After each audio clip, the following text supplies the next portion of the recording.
Hello, one and all. It's time for another video log. It's been about 2 months since the last one. Today is September 29th.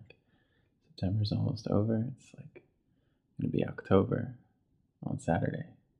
I'm very psyched about that because October is kind of like Thursday. October is to the year what Thursday is to the week. That, Thursday is that day where you're anticipating Friday, which is an awesome day because you're anticipating the weekend. Likewise, October is kind of, things are moving. You're heading towards the end of the year. Vacations coming up, holidays are coming up. And so you start really getting psyched about what's coming up. For me in October, I always did that in school too.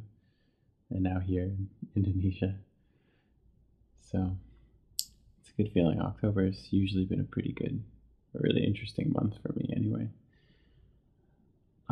So I guess there's quite a lot to fill you in on. There's some things that have happened. Well, I mean, just normal events. The most important, clearly, is that I got a haircut like 2 days ago, or no, on Sunday, I guess. I cut it quite short in this Indonesian crew cut style, which, like, I walked into the salon, and I had a feeling it would happen like this. So, being less fussy about my hair than I used to be, I just kind of ran with it. And I just sat down, and when they had a chair open, like, did they wash the hair, and then I sat down, and she just started cutting. The woman did not even ask how I wanted it. She just started going at it, which is kind of what I thought would happen. And I let her go at it for a while, and their style is they like thin it out, thin it out, thin it out, thin it out, and then cut short on the sides to give it this crew cut thing. And she left it in this very strange way. And I'm like, lady, you need to cut it shorter on the top. It's just way too weird. And then she was going to thin it out even more until I hate that. I hate that personally because, I don't know, I have thick white people hair, thick Irish hair, not like thin, straight, black Indonesian hair. So it should not be cut the same. I know that's really important information for those of you watching this, but it is funny that like everyone at school commented on it, like all the students and all the teachers, they all like looked at me because I was being teased from just without mercy before because my hair was getting a little bit too long. It was starting to do its curly thing that it does once it gets past a certain length. Yeah, man, I just couldn't take it anymore. So it's like anything's better than this. Just cut my hair. Don't even ask me how I want it. Just cut it. So that's the most important thing. Other stuff. Last time I did a video log, it was just before Ramadan. Now it's been like a month since Ramadan ended. Ramadan was good. Sort of. It was really interesting, and it was good that I was successful in fasting. But it was very limiting. I've written about this in my blog. It's very limiting not being able to drink water during the day, not eating food. Physically, I couldn't ride my bike anywhere, and that means I was trapped inside the house a lot, and I was going a little bit crazy because just spending too much time indoors and then thinking all the time, and then not traveling, not being able to travel yet. At that point, Peace Corps has a policy where you can't sleep outside your homestay village, or you can't stay outside your village until you've been at your permanent site for 3 months, which that 3-month line happened just after the end of Ramadan, after the end of the holiday, which is very unfortunate timing for my group of volunteers. Because it means we had to spend our entire vacation time in our village. We couldn't go anywhere. But, whatever, it's over. I lost some weight during Ramadan for sure. Like I had to tighten my watch to the tightest little strap. It was at the second tightest notch, and then I had to tighten it even more. And yeah, I think my pants were a little saggier. My mom, I spoke with her on Skype, and she was like, "Oh my God, you're so thin." And Indonesians would also tell me I was thin, but you can never trust them when they say like that you look thin or fat, because they kind of say it as a reflection of if you appear happy or sad, or I don't know. People just say it, so I would never take them seriously, but I took my mom pretty seriously. I hope I've gotten back to normal weight. I don't really know because there are no scales where I am. There are no scales in this house, and I don't really know of any nearby, so I don't know how much I lost. I don't know if I've regained it. I don't even remember what I weighed when I got here. But I think I'm okay. I feel fine. It's nice being able to eat during the day again. It's very good. And it's nice not having to wake up at 3:30 to wake up and eat before dawn, which was, a cool experience, but, I was over it after 4 weeks. That was Ramadan. There's vacation, something else I wrote about a little bit. I just had it like a week ago, or I guess right now it must be a week and a half ago. I and 5 other volunteers went to Yogyakarta, or we call it Jogja. It's in central Java. It's the historic cultural center of this island. There was an ancient kingdom based there. It was the capital at some point during the revolution for Indonesia. It's sort of the center of Javanese culture. It's where batik production kind of like has its heart there, and in another city, Surakarta. And Jogja was cool. But we went on this vacation on September 16th. I think I left my village, which is like the day after we were allowed to leave our homestay villages, because we were just ready to go on a vacation finally, because we had spent 2.5 months in training where we couldn't travel, and then 3 months in our permanent site where we couldn't travel. So having been close to 5.5 months without like just letting go and being in a place where you don't care what the people think about you, and like we were ready. So it was awesome. We rented this villa in Jogja where there was a swimming pool and a beautiful kitchen and a big beautiful bed, and there's air conditioning. It had like all these places to relax outside, and you could play music. There was a wall around it, which is very unusual for an Indonesian dwelling, because they're very open and social. Putting a wall around your property is like, well, everyone would think, why the hell would you do something like that? But for us as tourists or as vacationers, it was awesome because it kind of like kept out a lot of the noise, and we could wear whatever we wanted, or whatever we didn't want to wear, we didn't have to wear. I mean, it wasn't like nudism or anything, but it was just nice, especially for the girls who always have to dress very conservatively in their villages, neck up to here and the arms up to here. And some of them have to wear jilbabs at times. They could just sort of wear a shirt and a shirt and shorts. And for the guys, whatever you want. And we could cook our own food, which we did. And we could drink beer and listen to our music at any volume we wanted, and stay up really late, and no one was going to bother us to wake up in the morning. It was awesome being on vacation. Like just a very simple pleasure of being able to just indulge in your own culture, and not even indulge, just experience it in a way where you're not self-conscious about it, and it was nice.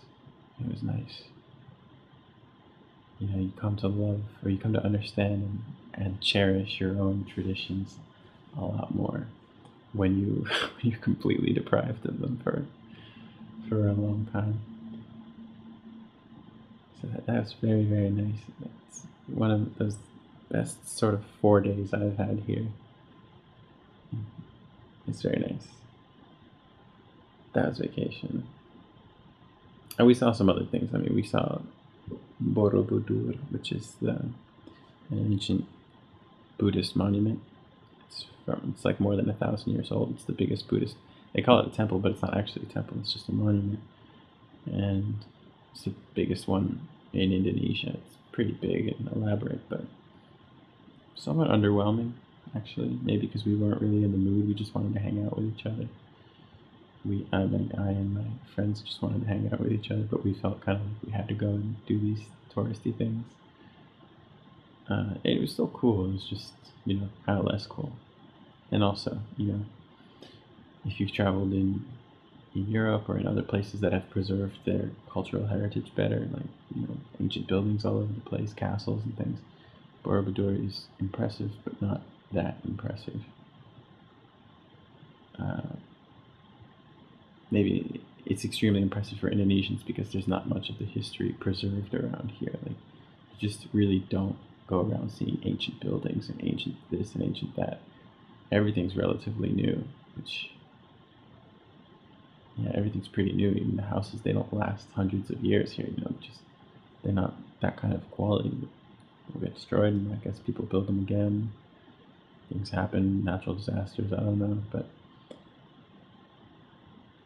so anyway, but Borobudur was cool, but it was just much cooler to hang out and relax and let our hair down. Yeah, that's vacation. That's all I'm really going to say about that. The next thing, school has changed. I said in the last video log, and I wrote about it, that during Ramadan, for that month, which is basically the same month as August, all of August, I was like teaching in every class, and the class periods were shortened to 25 minutes, which means I had 17 different groups of students per week for 25 minutes a week, which is an impossible teaching schedule. I mean, it's not even a teacher. You're just a celebrity running around from class to class, saying hi, doing a quick activity, and saying bye again. That was very stressful at the end because it's just very demotivating after you've done the same thing 10 times. That's horrible for motivation. And, the kids are nice, but you feel like an actor and not a teacher. At least I felt that way. After the holiday, there was a 2-week break for the end of Ramadan. And after I came back, my schedule was changed. I had negotiated that with the principal, so that afterwards, and up until now, I'm teaching in 5 different classes, each one for 4 hours per week, which is much better. I work with 2 other teachers, Miss Annie and Mr. Echo, and we've got a good thing going right now. I kind of got to pick my classes, which is one perk of having run around on that celebrity schedule. I think it was kind of a perk that I said I saw all the classes in 10 and 11. I wanted to teach these ones, more or less. So I got the accelerated class from 10th grade, which is awesome. They're really fast, and it's a small class, 15 kids, which is the most ideal setup of, out of what the options were. That's awesome. And then I have the 2 science classes science track classes in 11th grade.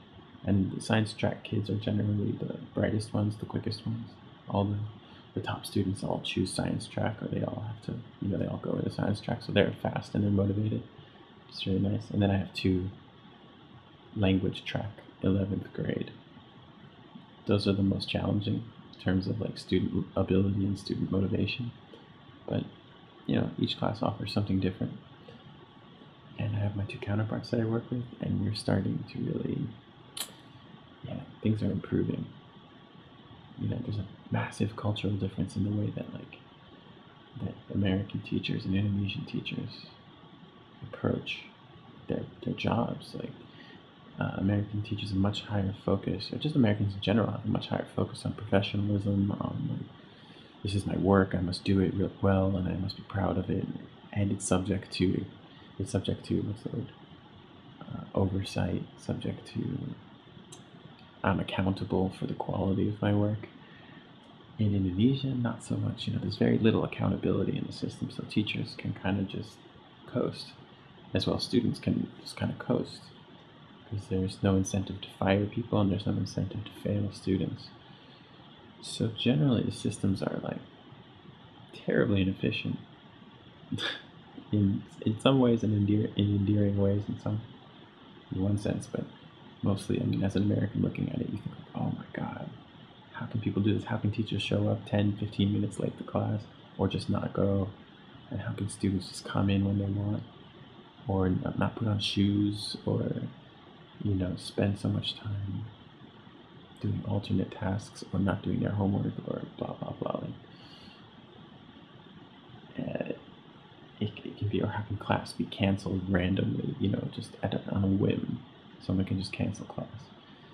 It's very confusing and bewildering for an American to come across that the first time. Nonetheless, I have made progress. And most teachers usually don't plan their lessons. Like, they don't plot, they don't meet up with other people. They just kind of teach there's a curriculum and they teach according to that, and doing their own personal adjustments to it. It's a national curriculum. So I've managed to get us, like, me and the two counterparts that I work with, we meet up like once a week, or on Tuesdays when we don't have classes, and we plan out the week. We talk about every period, like what we're going to do, and we're all using the same material now. I've gotten us to do that, and we're using mostly self-created material, because the books that we don't even have English books in my school, but they have like these sort of workbook things that follow the national curriculum, but those are horrible, terrible, like no logic in the sequence of activities, and riddled with mistakes, spelling errors, unnatural English, grammatical errors. It's terrible. So I, being the grammar snob that I am, sort of the perfectionist, like, I cannot accept using that, so we have to make all our own stuff. And we're moving at a much slower pace than the curriculum, because the kids are at a much lower level than the system would like to believe they are at. So it's really good. Like, communication is good. We've got open communication. We're still finding our teamwork, but it's really improved, and I'm very excited that I've been able to sort of feel this progress going in my first semester, because I think most people's first semester is just sort of keeping your head above water, and I feel I'm doing that well. I'm excited for what the future's going to be, what the future's going to bring. Though when I look at, like, sort of the second year volunteers, ones who've already been here for more than a year, some of them have awesome projects going on, and, like, when I look at what they're doing, I think, wow, I really want to do stuff like that. Yeah, it's cool. It's very sort of challenging. It's motivating to see what they're doing. I think, like, I want to be as good as them. I want to do, yeah. So it's very cool, and they're all awesome people. So they're great to talk to, and they're great to get ideas from and inspiration from. And they've been there, done it. So if you're having a hard time with something, they're really good to talk to. Yeah, it's good. It's a pretty tight family. It feels like, actually, with the volunteers. Like, you can talk with them about just about anything. That's cool. And wow, it's already 18 minutes into this video. Kind of the last sort of general topic is that I've been here. It's now September 29th, and I got here in early April, which means, like, next week will mark 6 months in Indonesia. 6 months, half a year here. I don't want to say that it seems like it's only been a month or something, that how time has flown. Certainly it seems remarkable that it's been a half a year, but when I think about it, it's really been that long. It has felt that long. Not like it's not felt like endless and torturous, but yeah, it seems about right, 6 months, considering everything that's happened. Going through training, 10 weeks, 6 weeks of learning the language, and doing these projects, and thinking about the future, and is this for me, and all that. Everybody struggling together. That's already 2 months and a week, and then getting a site, sitting around for 3 weeks before school starts. Then school starting, that first month of just creaking, just turning on the engine and letting the snow melt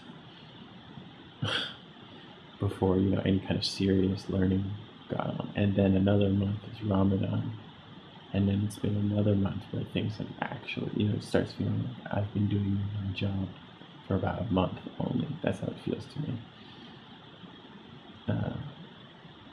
But put that all together, and that's big. And when I think about the difference in comfort level, between now and a few months ago, or now and 5 months ago. It's extreme, the difference. But, I mean, all the physical things in terms of the shower, which was so incredible before showering, using the bathroom, and eating, and getting around, and the way people dress, and the way people greet you. And yeah, then you see a lot of the cultural things, like the azan, so the call to prayer, the noisiness of the place, the way people talk to each other, the sort of the manners that are expected from people, and then of course the language itself, all these things which were like, things to overcome, they were obstacles before, are sort of behind, and like the real obstacles now are much more sort of professional and about continuing improvement in integration beyond, like, I mean, it's already reached sufficient, it's sufficient level, like I'm not feeling lost all the time or anything, but you want to feel closer, so I want to feel closer. So it's continuing that integration. It's the professional development as a teacher, and then sort of the mental challenge of staying motivated and staying positive despite missing the home culture. Like going on vacation was amazing. Coming back from vacation was like a week of like coming off a high, like crashing. It's like the reality sinks. It's like, oh, I'm back to the slog now, back into this place where I can't exactly just be myself. Yeah, that was difficult. I got back like on a Tuesday, and on Saturday I felt Saturday in the morning I felt awful. I felt awful. It was one of the first times I felt like almost like a sense of real badness about the place that I was in. I was taking a big walk through the countryside with Miss Annie and Pak Indri, who's an Indonesian language teacher.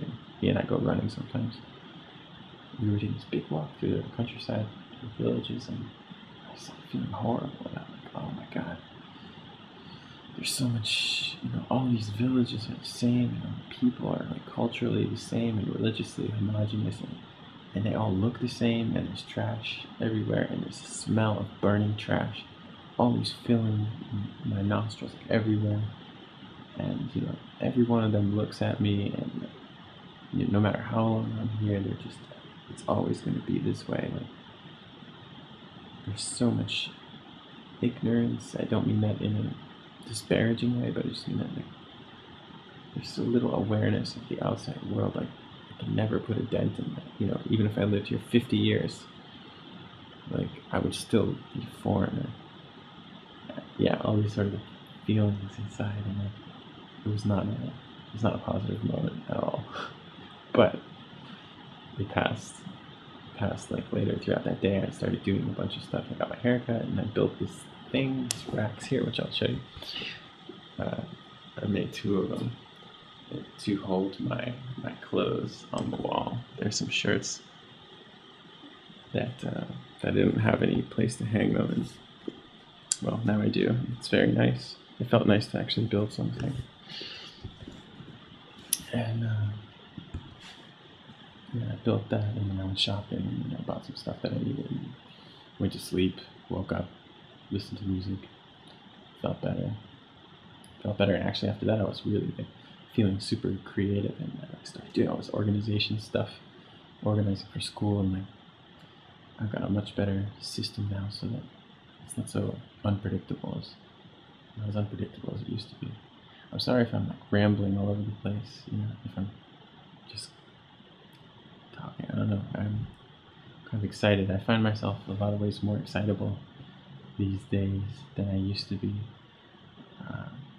Also, maybe slightly more prone to mood swings. It's kind of a Peace Corps cliche. Everyone says that you're more susceptible to mood swings. It is kind of true, even for me, who's not. I'm a pretty balanced person, so it's unusual for me to go from feeling very low in one day to feeling very high in that same day. It's happened a couple times. The last few days I've been feeling very good because I don't know, like, because I think things are going well, and I feel like I have a chance to make a difference in my community. And I'm very psyched about seeing other volunteers. We have another training, 2 weeks of training, in-service training, that takes place in late October. I'm very psyched to see them all. It's gonna be awesome. It's gonna be great. And then in December we have vacation, so I'm probably going to Bali and maybe Lombok, which is the island next to Bali. Everyone thinks Bali is people who've never been there think Bali is this unspoiled island paradise, which is not true. It's a big touristy, spoiled island, former island paradise, but a lot of people love it. The island next to it, called Lombok, is an unspoiled island paradise, what people think Bali is. So I may go to both of them. I'm very excited about that. Very excited to travel. It's gonna be nice. And yeah, after 6 months, I guess it's time for some reflection. And oh man, we're at 26 minutes. This might be my first half-hour video.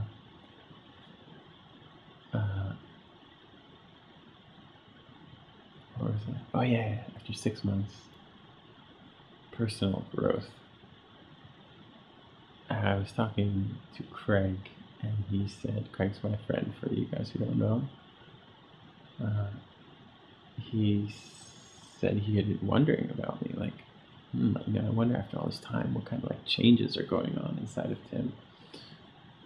What kind of like how is he changing? Well, probably it's impossible to tell. Like I can't really tell. I'm in the middle of this whole Peace Corps adventure experience thing that it's hard to do analysis of how you've been changing when you're in the middle of changing, which is very true. It's hard to do that, but I have noticed some things in myself that are different, and maybe it'd be hard to articulate all of them, but in one sense I do feel more aware of myself. I definitely feel more like maybe having been plucked from my culture and placed in another one. I'm much more aware of like what is me, what is my culture actually like, what are the assumptions that I have about what is right and what is wrong, and what is normal and what is not normal, and how should things be and how shouldn't they be.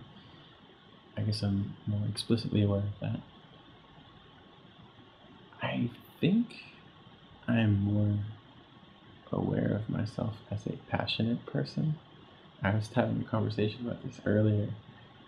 I never really thought of myself as a person of like great passion, because I'm not a person of great emotional swings, or a person who goes, I'm just not a person of extreme emotions. Joy does not overwhelm me, nor does sadness overwhelm me. And I think I have confused that in the past with passion.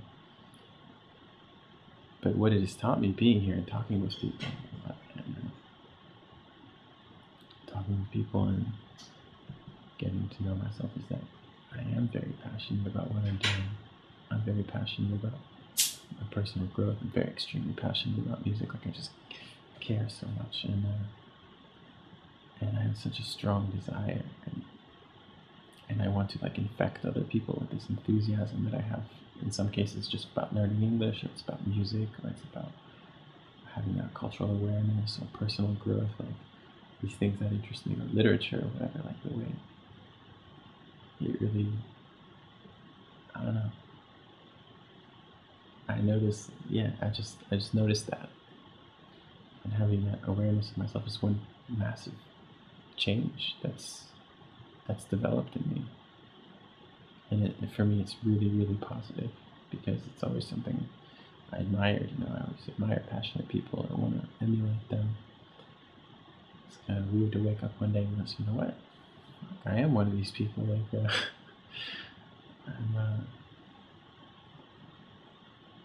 maybe I had to come here to sort of realize that, and to feel comfortable in it, to feel natural and convinced of it. But it's true. I just feel very empowered, despite being in a very remote place, relatively speaking, in a very remote place with, where my professional life, or a lot of aspects of my life, are kind of on hold for a couple of years. nonetheless, I still feel like anything's possible. There's another cliche, but yeah, it definitely feels like a lot is possible, and thinking about the future and thinking good things, thinking very positively when I think about like what's going to happen when I go out to the States, or what are things going to be like in a year from now here, or how are things going to be when I'm 30 or whatever. It's very exciting. Fills me with good feelings. I don't feel any dread or fear about it. I don't know if that's a consequence of having been in Indonesia or what, but maybe it's a consequence of better self-knowledge, and therefore, better self-knowledge, and therefore greater security, and a feeling of greater security, like in the future, and maybe a feeling of toughness, possibly. There's definitely a lot of things that I look at now,